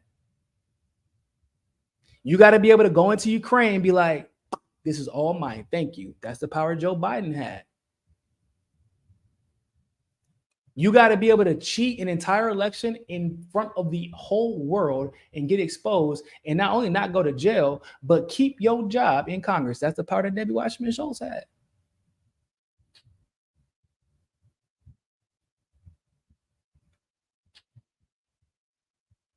You feel me? Like, it's like I'm not saying power in some super like abstract. Nah, bro. Like, you got to be able to run. Like, let's almost be it. Remember what Hillary did in Honduras? I mean, she literally brought slavery back to Libya. That is the type of power Clinton had. There are levels to this shit when it comes to the Democrats and who they will unquestionably rally behind. Nobody else has that level of power, and the scramble and the panic that you are seeing right now from the side of the Democrats is specifically because they know it. They know no one else has that power. They know Biden was the last up. He was not only the last up, but he was the last option. Definitely the last option. They didn't want him. Think about everybody who was on that damn stage last year. Who are you? Who? Because y'all understand how these cliques work. Y'all know how people, y'all got real life friends. Y'all know how people be. They hang out with people that can get them something, that can do something. They put up with shit. They put up with things they wouldn't normally put up with because of what that person can do for them. We see this all the time. This isn't a politics thing. This is a human nature thing. But the Democrats have wrapped themselves in this weave, this web of corruption, double standards, duplicity. They're more neocon than the neocons now. Like, you can't tell the difference between the two. The people who, like, they're trying to hire these young TikTokers, like, that shit ain't working. The Gen Z don't fuck with them.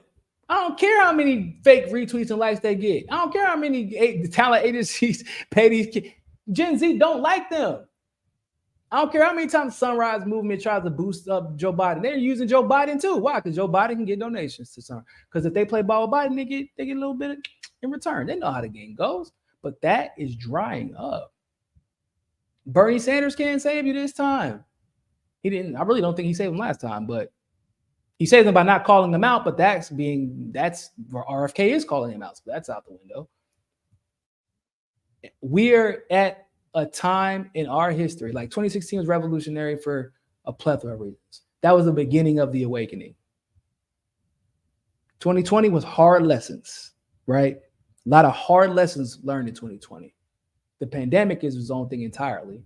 People got to sit here and wake up. 2023, people ain't even giving no quarter to damn Cornel West. Cornel West can't even make a misstep. Boy, no, don't do that. Ain't putting up with it. Why? Because of what happened in 2020, 2016, the lesson we learned in 2020, and the way we woke up in 2021, 2020 during the pandemic. People don't. And so in 2023, all those things have culminated, and people broke, and they're broke. So now they need somebody to play. We are in unprecedented times. And when I tell you anything can go, anything can go. Trump might be president and they might have to turn his Oval Office or his jail cell into the Oval Office, but that don't mean he can't be president. He actually can still be president, technically speaking. He can get convicted all they want. He can people forget he can be convicted and be the president of the United States of America, because that's America. Are you even like an elite if you're not committing a felony if you're in America? Right? We're at different times, bro. I'm excited to be back because of that. I really am. I want to observe this and talk to y'all. I'm gonna get y'all feel for it. We're gonna have so many different conversations with so many different types of people, because I think that people are even now just like, man, I thought I understood what's going on, but I thought I knew where we were at. I thought I had the temperature of the room, but maybe not. Maybe you thought, but that DLC thing, you ever heard anybody else talk about that pattern? Except for me, I'm sure. Nobody else has even caught on to the fact that, like, they see the scramble. They know that Democrats don't want Biden. They also know that they can't seem to get behind an option. They can't seem to coalesce behind a singular option. With Kamala, remember, it was all of Hillary Clinton's donors want Kamala. Whenever they realized she sucked, she can't talk in front of a camera, she can't answer questions. Well, now all the donors want Joe Biden. Hillary was her. Hillary at the last time, it was like, yeah, Hillary, as long as she's Secretary of Defense, she's fine. And as long as Joe Biden's there to keep Obama in check, she cool. But who is it now? Who's the one? And more importantly, why don't they already know that? They knew about Kamala Harris in 2017. They had talked about Hillary being the president since the day after she lost to Obama. They were talking about Hillary Clinton being the president. Right? The day after she lost to Obama, they talked about Hillary Clinton being the president. The day after Obama left office, hell, before he left office, they were talking about Joe Biden eventually running for president again. It is September 22, 2023. The election is now. They don't even know if Biden's going to make it. They're talking about he's too old. They're putting the narrative out there that he's too old to set up for the Replacement Act, except for they don't know who the replacement is. That right now, we should know who's going to be the Democratic nominee in 2028. Yeah, 2028. Because we know how this game goes. We should, because that's how the Democrats operate. And to some degree, that's how the Republicans operate too. Like, everybody knew that, like, they wanted George Bush. And that shit did not work out. But they wanted Jeb. No, not Jeb. Oh my God. Is it Jeb? Jeb was the governor of Florida. Yeah, I think it was Jeb. They wanted Bush in 2016 for the Republicans. Didn't work out. But we knew, everybody knew that was coming. we know they don't want Trump right now, the Republicans, but we also know they don't want him, but we also know they need him, and they're making that pretty clear as well. So, and we knew that back then. They tried DeSantis, he fucked that up completely.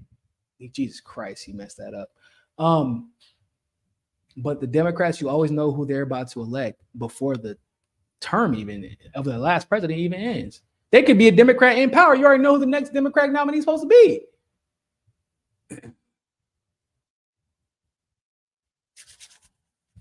It's about to get juicy. It's about to get juicy. It's about to get juicy.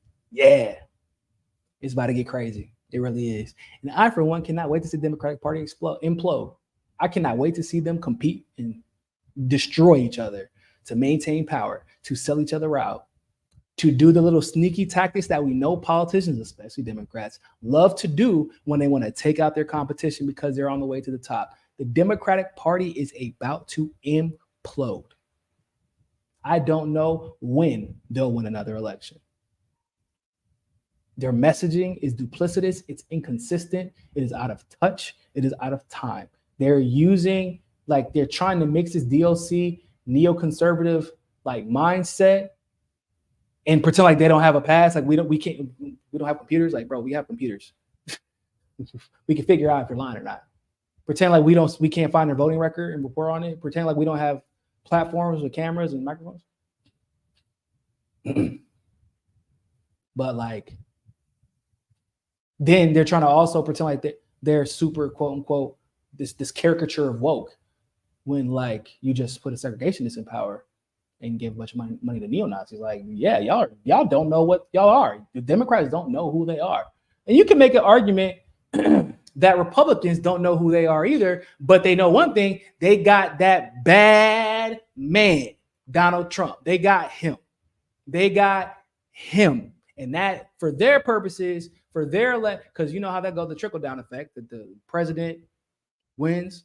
If he's doing well, if he's campaigning well, everybody else benefits from it. And they know, hell, I don't know who the Republican Party is going to be after Donald Trump, but I do know I'm about to secure this office for the next 4 years or the next 3 years or whatever. They got that man. Democrats don't got anybody. What happens next? So I'll leave y'all with that. Make sure y'all like this video. Make sure y'all share this video. Of course, make sure if you want to support the show, you can go on Patreon, become a member. You can support us also on Rockfin by becoming a premium member. I'm going to start doing my premium shows there again, by the way. It'll likely be during the weekends. I got to figure that out because I have a crazy schedule right now. But hopefully it'll be the next couple of weeks. But go to Telegram. Don't forget to subscribe to my Telegram. The link is in the description. That way you can get all my content updates, all my hotspot updates, all that good stuff. If you're not yet, follow me on Twitter. Follow me on Instagram. Follow me on TikTok at Real Niko House on all platforms. Make sure you're still subscribed. All that good stuff. And of course, fuck the algorithm. Don't forget that. Like, be you. Be true. Be you. Fuck the algorithm. And always remember, more than anything else, find your balance. Peace.